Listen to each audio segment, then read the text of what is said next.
Ranjith sir, இந்த கேள்விக்கு நீங்கள் பதில் சொல்ல மாட்டீங்க. அதனால் அஞ்சனா தான் ரஞ்சித், நான் தான் ரிப்போர்ட்ரு. நான் கேட்க போகிற கேள்விகளுக்கு நீங்கள் ஆம் இல்லை மட்டும் சொன்னால் போதும். நீங்கள் தான் ரஞ்சித்தா? ஆம். நீங்கள் ரஜினி சாரோட ஒரு படம் பண்ணுறீங்களா? ஆம்.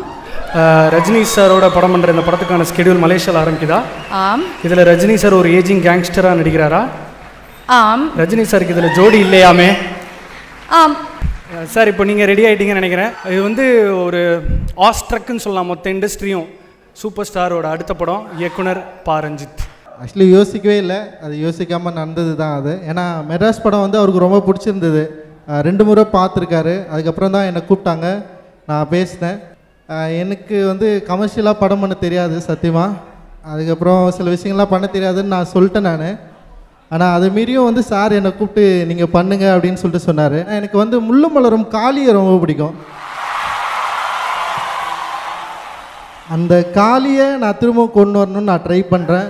நான் அட்டகத்தி எழுதுகிறப்போ எப்படி எழுதணும், மெட்ராஸ் எழுதுகிறப்போ எப்படி எழுதணும், அதே மாதிரி தான் நான் இப்போ இருக்கேன். என்னுடைய ஒர்க்கை நான் பண்ணணுன்னு நினைக்கிறேன். அது நிச்சயமாக கரெக்டாக பண்ணுவேன்னு நினைக்கிறேன். Thank you. Thanks lot. And Ranjith sir, Rajini சாரை வந்து பார்க்குறதே வந்து ஒரு பாக்கியமாக கருதுகிற நிறைய பேர் வந்து நாங்கள் இருக்கோம்.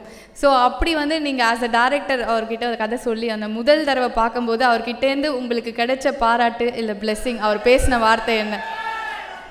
சொன்னார், கதை கேட்டு அவருக்கு ரொம்ப பிடிச்சிருக்குன்னு சொன்னார். எனக்கு கதை சொல்ல வராது சத்தியமாக. ஆனால் 1.5 மணி நேரம் கொஞ்சம் நல்லா சொன்னேன். அன்றைக்கி தான் ஃபஸ்ட் டைமாக என் லைஃப்பில் கதையை கேட்டு ரொம்ப பிடிச்சிருக்குன்னு சொன்னார். நான் போகிறப்பே வந்து எதுவுமே யோசிக்காமல் தான் போனேன். நாங்கள் வேறு எந்த எக்ஸ்பெக்டேஷனும் எனக்கு இல்லை. அதனால தான் அது நடந்ததுன்னு நினைக்கிறேன். ஒருவேளை எதிர்பார்த்து ஏதோ பில்டப் பண்ணிட்டு போயிருந்தேன்னா அங்கேயே மொக்க வாங்கியிருப்பேன்னு நினைக்கிறேன்.